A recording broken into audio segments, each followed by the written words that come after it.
لاڑکانہ میں مجھے کچھ مفتی صاحب ملے، وہ کہتے ہیں ہم لوگوں کہتے ہیں کہ طریقت عقیدت ماخذ سب کچھ شریعت میں ہے، ہم لوگوں کو شریعت میں لگاتے ہیں، تو ان کو الٹا دوسرے سبق بتاتا ہے، کہتے ہیں یہ خاص کی باتیں ہیں، عام کی کرنے کی نہیں ہے۔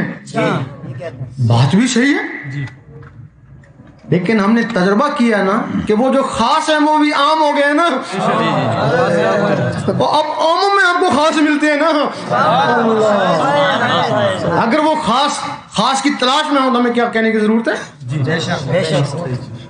ہم ناروے میں گئے تو سمندر میں ایک بورڈ لگا ہوا ہے، وہاں لکھا ہوا کہ اس کے آگے دنیا نہیں ہے۔ اگر کوئی دنیا کو ڈھونڈنے والا وہاں پہنچ جائے تو وہاں ساکن ہو جائے گا نا، آگے کیا کروں، دنیا جو نہیں ہے۔ جب تم نے کہے گی کہ سب کچھ شریعت میں ہی ہے تو کوئی اللہ کا طالب ہو تو وہیں جا کے ساکن ہو گیا نا۔ اگر اس کو بتاؤ کہ طریقت بھی ہے، حقیقت بھی ہے، معرفت بھی ہے، پھر رستے میں چل پڑے گا نا، طالب ہے تو چلے گا نا، طالب ہوتے ہیں نا، تو پھر جب وہ چل پڑے گا ٹھیک ہے، اس کو طریقت نہ ملی، حقیقت نہ ملی، چل ہی پڑا تو جو بھی اللہ کے راہ میں مارا جائے وہ شہید ہو گیا نا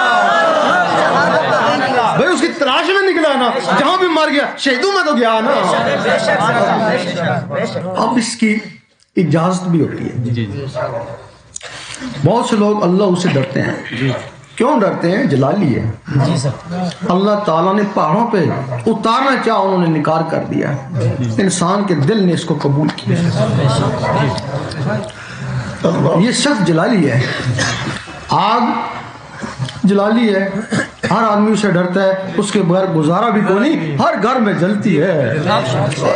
قانون قدرت ہے، کوئی چیز گرمی کے بغیر نہیں پکتی، فصل بھی گرمی کے بغیر نہیں پکتی، جب جلنے کی ہوتی ہے تو اللہ تعالیٰ بارش برساتا ہے۔ تمہارے گھر میں ہنڈی وہ بھی گرمی کے بغیر نہیں پکتی، جب مسالہ جلنے کو ہوتا ہے تو پانی کا چھنٹے مارتی ہے نا، وہ یہ سینہ بھی گرمی کے بغیر نہیں پکتا نا، جب اللہ سے جلنے کو ہوتا ہے تو دروشی پڑتے ہیں نا، وہ اس کو ٹھنڈا کر دیتا ہے نا۔ یہاں تہجد پڑھتے رہو، شیطان ایک کوڑے پہ کھڑا ہنستا رہتا ہے، کیوں؟ تیرا دل تو میرے ہاتھ میں، جب جی چاہوں گا موڑ دوں گا۔ اور تمہیں شکایت ہوگی میں بڑا تہجد گزار تھا، مجھے کیا ہو گیا، میں فرض نماز نہیں پڑھ سکتا۔ وہ شیطان نے دل موڑ دیا نا۔ جب کوئی شخص اس دل میں اللہ بسانے کی کوشش کرتا ہے، شیطان سوچتا ہے اگر اللہ اس کے اندر چلا گیا یہ تو ساری عمر کے لیے میرے ہاتھوں سے گیا نا۔ پانچ عزیز بستانی رحمۃ اللہ جوانی کے ایام میں جنگل میں چلے گئے، جب ورد وظائف کرتے، نماز وغیرہ پڑھتے، دور دیکھتا رہتا، جب وہ اللہ کے ضربے لگاتے، اللہ کو اندر بسانے کی کوشش کرتے تو وہ ان کو قریب آ کے ستاتا۔ ایک دن ان کو بڑا غصہ آیا کہ مجھے یہ تو اللہ اندر جان ہی نہیں دیتا ہے، ڈنڈا لے کے اس کے پیچھے بھاگے، آج اس کو ماروں گا۔ اور وہ بھی بڑا چلاک تھا، وہ آہستہ آہستہ بھاگتا رہا تاکہ ان کو خوب بگاؤں، یہ جتنا تیز دوڑے وہ تھوڑا اور آگے ہو جائے۔ تو ادھر پھر آواز آئی ہے باجزید یہ ڈنڈوں سے نہیں مرتا، یہ اللہ کے نور سے مرتا ہے، تو اتنا ذکر کر کہ نور علی نور ہو جائے۔ اور جب باجزید بستامی رحمۃ اللہ نور علی نور ہو گئے تو شہر بستان سے جادوگری چلے گئے، اب ہمارا عمل اثر نہیں کرتا۔ اب اس کو پتہ ہے کہ حضرت انسان اس اسم ذات سے ذات تک پہنچ سکتا ہے۔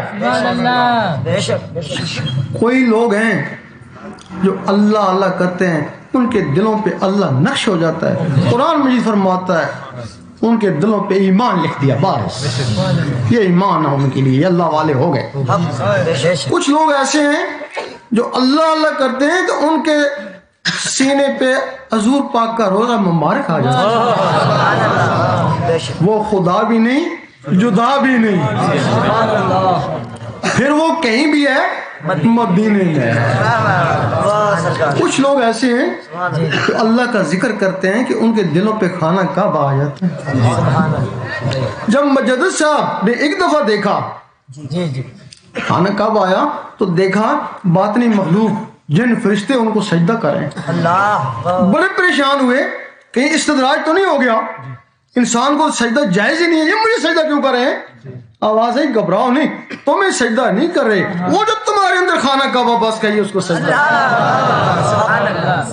جب رابعہ بصری رحمت اللہ کے دل پہ خانہ کعبہ آیا، اس کعبے کو حکم ہوا جا جا کے اس کا طواف کر، اور تجھے ابراہیم علیہ السلام نے گارے مٹی سے بنایا، اس کو میں نے اپنے نور سے بنایا۔ اس وقت مولانا رومی نے کہا ایسے دل کے لیے جس کے خانہ کعبہ ہے کہ ایک دل 1000 کعبوں سے بہتر ہے۔ اس کی بنیاد ابراہیم علیہ السلام نے رکھی، اور یہ اللہ تعالیٰ کے انوار کی گزر گاہ ہے۔ اب وہ تو خانہ کعبہ آ گیا نا، سلطان صاحب سے لوگوں نے پوچھا آپ حج کو کیوں نہیں جاتے؟ تو فرمانے لگے کعبہ تو ادھر ہی آتا ہے، کعبہ تو ادھر ہی آتا ہے۔ تھوڑا سی اس میں علماء حجت کرتے ہیں، کہتے ہیں حضور پاک کعبے کو کیوں گئے تھے پھر ہو؟ تو بھائی حضور پاک تو خانے کا کعبے کا کعبہ تھے، اگر وہ رابعہ بصری کے پاس آ سکتا تو حضور پاک کے پاس نہیں جا سکتا۔ اگر حضور پاک خانے کعبے کو نہ جاتے تو کوئی بھی نہ جاتا۔ اللہ خود تو گئے نہیں، ہم کو کہیں گے؟ جب ہمارے جیسے ہیں جو کہتے ہیں ہمارے جیسے ہیں، ان کو کہاں پر حکم مانتے ہیں؟ حضور پاک اگر کعبے کو گئے تو تمہارے لیے گئے، ورنہ وہ کہتے ہیں رابعہ بصری جیسے لوگ کعبے وال او جاندے جڑے ہوندے کم دے چوچی۔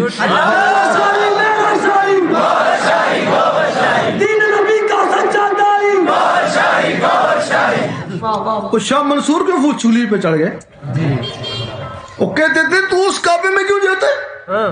وہ کہتا اپنے اندر کعبہ ہونا، نوری کعبہ ہونا، وہ تیرے پاس آئے بھئی وہ تو چوچو کے کام ہے نا، تو کعبہ کا اپنے پاس بلا۔ تب پھر فتویٰ لگ گیا تھا کہ یہ کعبہ سے منع کرتا ہے، اس بات کے اوپر فتویٰ لگا تھا نا۔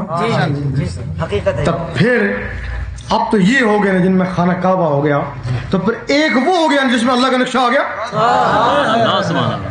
جس میں اللہ کا نقشہ آ گیا، پھر اس کے لیے اللہ فرماتا ہے میں اس کی زبان بن جاتا ہوں، جس سے بولتا ہے میں اس کے ہاتھ بن جاتا ہوں، جس سے پکڑتا ہے۔ پھر اس وقت سخی سلطان بو رحمۃ اللہ فرماتے ہیں اگر اس کو اللہ بھی کہہ جاؤ تو بے جا کو نہیں ہے،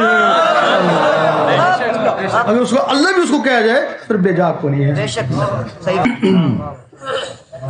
اب شیطان کے پاس ہندو فوج ہے جنات کی، بما اسلحہ، حکم دیتا ہے جا اس کو برباد کر، تباہ کر، پتہ نہیں یہ کس منزل تک پہنچ جائے۔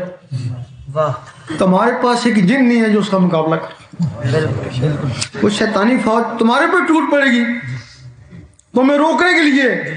جہاں سے یہ ذکر عطا ہوتا ہے اللہ تعالیٰ ان کو بھی ایک رحمانی فوج دیتا ہے، اور شیطانی فوج تم پہ ٹوٹ پڑے گی اور رحمانی فوج شیطانوں پہ ٹوٹ پڑے گی، اور رحمانی فوج اس وقت تک تمہارا ساتھ دے گی جب تک تمہارے اندر رحمان جاگ نہیں اٹھتے۔ پھر بندہ نہیں رہے بندہ نواز بن گئے، غریب نہیں رہے غریب نواز۔ اس کے لیے ہم نہ آپ کو بیعت کرتے ہیں نہ ہی آپ سے کوئی نذرانہ طلب کرتے ہیں، ایک فیض ہے، ایک فیض ہے۔ انگلی کو جب تصور کرو کہ میں دل پہ اللہ لکھ رہا ہوں تو سب سے پہلے تمہارے مرشد کا حق ہے۔ کہتے ہیں کہ مشکل وقت میں مرشد کو پکارو، اس وقت تم اللہ کے لیے اجازت لے رہے ہو، اس سے بڑا مشکل کام کون سا آئے گا؟ دیکھو کہ میرا مرشد میری انگلی کو پکڑ کے میرے دل پہ اللہ لکھ رہا ہے۔ اگر تو تمہارا مرشد کامل ہے تو پہنچے گا نا، اس کو پہنچنا چاہیے نا۔ اگر مرشد نہیں ہے تو جس دربار سے تم کو رغبت ہے اس دربار والے کے نقشہ لے لو کہ وہ دربار والا میری انگلی پکڑے ہوئے میرے دل پہ اللہ لکھ رہا ہے۔ اگر دربار والے سے رغبت نہیں ہے تو حضور پاک کے روزے کو لے لو کہ حضور پاک کے روزے سے مجھے فیض ہو رہا ہے۔ اگر روزے کبھی نہیں دھیان آتا ہے تو خانہ کعبہ کو ہی لے لو کہ مجھے وہاں سے براہ راست فیض آ ہے۔ اس وقت جو بھی تمہارے سامنے آ جائے وہی تمہارا مرشد ہے۔ شخصیت کو پانا مقصد نہیں ہے، مقصد اللہ کو پانا کہیں سے بھی حاصل ہو جائے۔ ہاں یہ گاڑیاں کھڑی ہوئی ہیں، جی سر، کسی بھی گاڑی پہ آپ سوار ہو جائیں، ان نقش بندیوں کی بھی گاڑی ہے، چشتیوں کی بھی ہے، قادریوں کی بھی ہے، سروردیوں کی بھی ہے، جس کا دیکھیں انجن سٹارٹ ہے اس میں جا کے بیٹھے۔ اگر ایک پہ بیٹھے اور نہیں چلتی ہے دوسری پہ بیٹھ جاؤ نا، جرم نہیں ہے۔ جس کا انجن سٹارٹ ہے اس پہ بیٹھ جاؤ نا، کوئی جرم نہیں ہے۔